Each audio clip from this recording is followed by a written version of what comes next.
Warahmatullahi taala wabarakatuh dan welcome back to our YouTube channel Santai Malam Vlog. Untuk episod malam ni masih lagi bersama saya Bro Aman dan partner saya Bro Shah. Malam ni kita ada satu kisah menarik mengenai satu jalan. Jalan ni antara jalan yang paling angker di Malaysia, yang sering disebut-sebut dalam vlog, dalam media sosial banyak menceritakan tentang jalan ni. Dan banyak juga paranormal ataupun geng-geng yang jalan seram dah sampai ke jalan ni. Jalan yang saya maksudkan adalah Jalan Jemaluang ke Mersing. Saya mulakan kisah seram ni melalui Jalan Jemaluang Mersing dengan menceritakan bagaimana cerita ni bermula. Cerita ni bermula apabila ada 3 orang sahabat.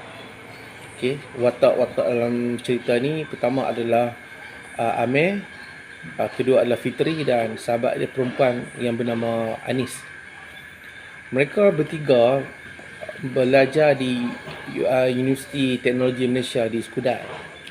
Biasalah pelajar universiti apabila setiap hujung semester mereka akan berjalan-jalan lah ke sekitar kawasan di Johor. Tawahan pula Amir dan Fitri bukan orang Johor, dia orang luar kan. Anis ni adalah orang anak jati Johor lah. Dan selalunya Anis ni lah yang bawa Amir dan Fitri untuk berjalan-jalan di sekitar Johor. Semester pertama dan kedua mereka dah pergi ke Melaka, dah pergi ke KL, dah berjalan-jalan ke sekitar selatan dan juga sampai ke arah ke KL. Pada semester ketiga tiba-tiba Wani mencadangkan untuk pergi ke Mersing. Dia katalah dekat Wani bagitalah dekat Amir dan Fitri, jom Amir, Fitri, hujung semester ni, semester ketiga ni kita try pergi Mersing, kita bawa ayam, kita bakar ayam, kita buat barbecue kat tepi pantai, kat tepi laut. Jadi Amir dan Fitri ni pun setujulah. Jadi hari nak pergi tu dalam pukul 2 lebih dia orang pun bersiap-siap. Dalam perjalanan tu nak ke Ulu Tiram, tiba-tiba kereta mereka mengalami breakdown, tangki air bocor. Jadi bila di hujung minggu dan cari komen nak tukar tangki air yang bocor di tepi jalan tu, dia memakan masa lah kan. Dah tukar tangki air semua, duduk di kedai kereta tu, sementara nak tunggu tangki air tu siap buat semua. Jadi dekat-dekat nak maghrib baru dia dapat bertolak ke Mersing. Jadi mula-mula Amir ni dia takut sikit. Amir kata dekat Anis. Amir kata dekat Anis, kita bertolak besok lah Anis. Kita cari mana-mana homestay ataupun hotel, kita bermalam lah. Jadi Anis kata, alah jom lah kita pergi, tak apa, tak payah takut lah. Lagipun kita 3. Lagipun jalan nak pergi tu, kalau ada apa pun, ada hantu pun, tak ada hantu tak takut lah. Hantu tak tunjuk dekat kita 3 kan. Anis pun cakap dengan nada berani lah. Fitri ni dia berani, dia macam Anis lah. Dia tak ada apa, hang duduk belakang, dia diam. Aku dengan Anis bawa kereta, gila-gila. Hang duduk belakang je, hang pegang ayam yang diperak. Jadi nak tak nak Amir pun akur lah dengan kawan-kawan dia kan. Jadi dalam perjalanan tu daripada Ulu Tiram, pun nak lalu pergi ke Mersing, dia terpaksa melalui Jalan Jemaluang. Bila nak masuk Jalan Jemaluang tu, mula-mula dia pun duk cerita bab-bab kolej depa lah. Sampailah clear melalut cerita pasal Kak Pon. Dia pun Amir tu, apa duk sembang, apa duk sebut Kak Pon. Kak Pon biasalah Pontianak. Oh, cerita hantu lah. Biasalah budak muda bila pergi cerita malam sikit, pakai nak tunjuk kemas lah, nak cerita bab hantu kan. Jadi Amir pun pesan, jangan sebut hantu ni kita masuk Jalan Jemaluang ni, jalan ni keras. Tak apa, tak takut lah, takkan benda tu nak kacau kita. Lepas tu dalam masa sampai Jalan Jemaluang tu, tiba-tiba Fitri ni nak buang air kecil. Anis berhenti, aku nak kencing kan. Nak tak nak, tengok kiri kanan tu tak ada tempat berhenti, dia pun berhenti, dia kencing kat tepi jalan. Tepi tu duduk masuk kawasan semak sikit, dia kencing. Bila kencing kat kawasan semak tu, dia habaq kat dekat Anis. Anis, hang duduk sebelah penumpang lah, aku bawa kereta jalan ni. Aku rasa jalan ni biar aku bawa kan, sebab jalan ni sunyi. Jadi Anis pun okey lah, bagilah Fitri bawa. Lagipun Anis dah bawa daripada kota tinggi lah sampai ke Jalan Jemaah. Dalam perjalanan tu, si Fitri ni nampak macam ada lampu-lampu dekat kawasan kemalangan. Ada kawasan kemalangan nampak macam ada lampu-lampu macam bekas terjadinya kemalangan. Dia nampak macam seolah-olah ada kemalangan berlaku. Bila sampai kat situ, dia nampak ada seorang lelaki duduk gawang. Gawang suruh jalan lah kan. Oh, maksudnya ada kereta terbabah lah. Tapi bila selepas dia lalu kawasan kemalangan, yang nampak lelaki tu gawang, dia tengok dekat side mirror dia, tak ada apa di belakang dia, kosong. Dia pun rasa, tadi nampak ada kemalangan, ada orang gawang-gawang. Takkan bila dia lepas-lepas lintas tu, belakang tu dia tak nampak apa lah. Seolah-olah jalan tu belakang tu gelap, tak ada apa, tak ada lampu, tak ada apa-apa yang berlaku. Waktu tu sekitar pukul 3 pagi lah sampai kawasan tu. 3-4 pagi lah. Lepas tu, lepas dia nampak tu, dia pun nak cakap dekat Anis, dia tak berani. Dia pun ambil telefon dia WhatsApp. Dia beritahu dekat Anis, Anis tengok WhatsApp apa aku tulis. Dia tak mahu beritahu, lagi Anis tegur. Dia pun tulis, aku rasa aku nampak tadi tu mimpi ada orang yang tahan kita suruh jalan tu, sebab aku tengok dekat side mirror tak ada orang. Tiba-tiba dia bau satu bau yang busuk. Dia kata, dia tanyalah dekat Amir, Amir, ayam kita tu bau busuk ke? Sebab dia pegang ayam perak kan, kok nak basi apa kan. Jadi Amir kata, dah. Dia pun buka tudung ayam perak tu, dia cium. Ayam ni tak busuk, awak? Tak apa.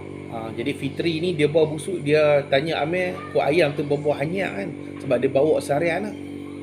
Amir kata, tak, ayam okey lagi. Dia pun tahu lah, kata benda tu bukan Amir daripada ayam tu. Tiba-tiba dia pun buka lah radio, nak menghiburkan diri dia lah, nak bagi dia rasa tenang. Waktu tu dia bawa pelik lah. Tapi dia tanya dekat Anis pula, dia ambil telefon, dia WhatsApp, Anis tak bawa apa-apa lah. Anis pun balas. Dia pun WhatsApp dia yang seronok, dia pun tak bercakap. Sebab dia pun tak mahu nanti Amir dengar, Amir pun tegur. Jadi antara Fitri dengan Anis, dia pun WhatsApp dia berdua. Sambil buat kita semua WhatsApp. Tak ada bawa apa. Tiba-tiba Fitri tengok dekat side mirror, dia tergamam. Dia pun WhatsApp dekat Anis. Anis pun heran lah pasal apa. Dia bawa macam seolah dia takut. Rupanya dia tulis dalam WhatsApp tu, belakang ada benda yang mengikuti kita seperti kain putih dan ada mata yang apa, kemerah-merahan sedang merenung kita melalui luar tingkap. Jadi dia pun rasa macam benda tu dia nak tumpang lah. Jadi dia pun takut benda tu tumpang. Dia kata, Amir, ambil periuk yang ada ayam tu letak sebelah kiri hang. Jangan bagi ada apa sebelah kiri. Hang duduk sebelah kanan, sebelah kita letak. Pasal apa nak letak atas cushion? Ni kita letak kat bawah ni eloklah tak tumpah. Hang letak je dekat tempat sebelah hang tu kat atas cushion. Dia takut, takut benda tu tumpah. Amir pun angkat ayam tu letaklah kat cushion belakang sebelah dia tu. Jadi nampak benda tu penuh. Lama kelamaan dah sampai tu semua. Dia pun baca semua, benda tu hilang. Benda tu dah tak nampak dah. Lepas tu dia teruskan perjalanan sampai melalui kubu-kubu British. Sampai dekat kubu-kubu British tu, sekali lagi dia nampak macam ada benda melintah. Dia pun nak break. Bila break, Amir ni pegang ayam tu, dia terkejut lah kan, takut tumpah. Fitri pasal apa? Tak apa. Dia pun tak bercakap. Lepas tu dia terus depan sikit, dia nampak macam kawasan tu dah keluar pada jalan Jemaah. Dia pun berhenti. Dia tahu kita berhenti kat sini, kita rehat kejap. Dia ada berhenti di stesen minyak ke, ada satu tempat untuk dia berhenti lah. Lepas tu bila dia dengar azan subuh, dia pun teruskan perjalanan.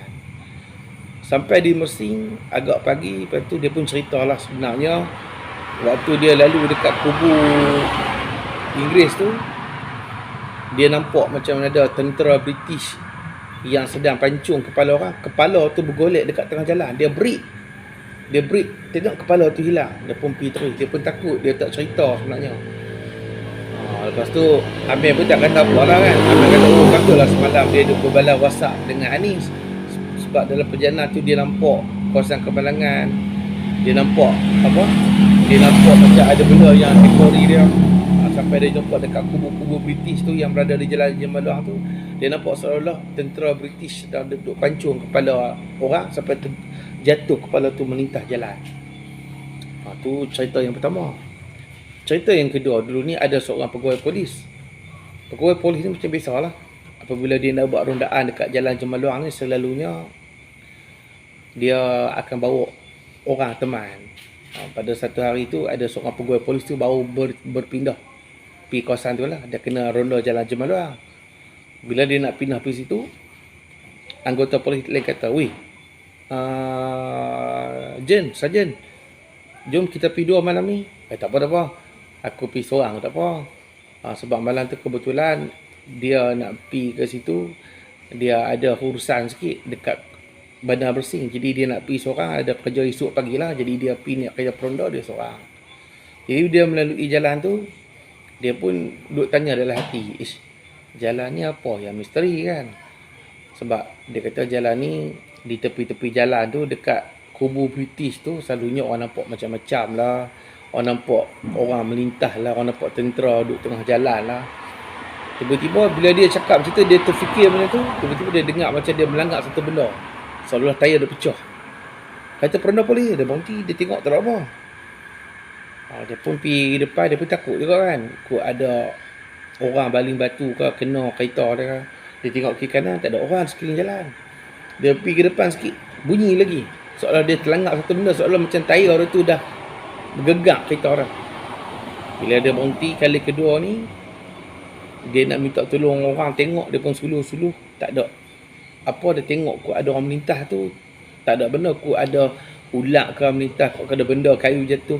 Tiba-tiba dia tersuluh di kawasan kubu Inggeris, kubu British. Dia terkejut, dia nampak ada seorang macam tentera British yang berpakaian lusuh duduk bertenggek di atas tembok tu merenung kat orang dia. Dia nampak muka tentera British dengan pakaian tentera British tapi pakaian yang lusuh. Lepas tu dia pun tutup lampu, dia naik kereta, dia pun bergerak tanpa memandang ke belakang. Itulah cerita, antara dua cerita berkenaan Jalan Jemaluang Mersing. Dan cerita tersebut, banyak lagi cerita-cerita yang lain tentang Jalan Jemaluang Mersing. Dan kita pun dapat tahu baru ni ada juga YouTuber Jalan Seram yang pergi situ, ada kena gangguan, kereta dia tak boleh start, macam-macam. Jadi kepada YouTuber sana, kepada subscriber sana, ataupun siapa-siapa saja yang ada cerita tentang Jalan Jemaluang Mersing ni, boleh kongsikan di ruangan komen ataupun boleh DM kami di page Santai Malam Vlog. Jadi sampai di sini dahulu untuk kali ini cerita Jalan Jemaluang Mersing. Dan bersama saya Bro Aman dan Bro Syah. Tunggu sehingga episod akan datang untuk cerita yang lebih menarik. Sampai saja untuk malam ni. Okey, dah.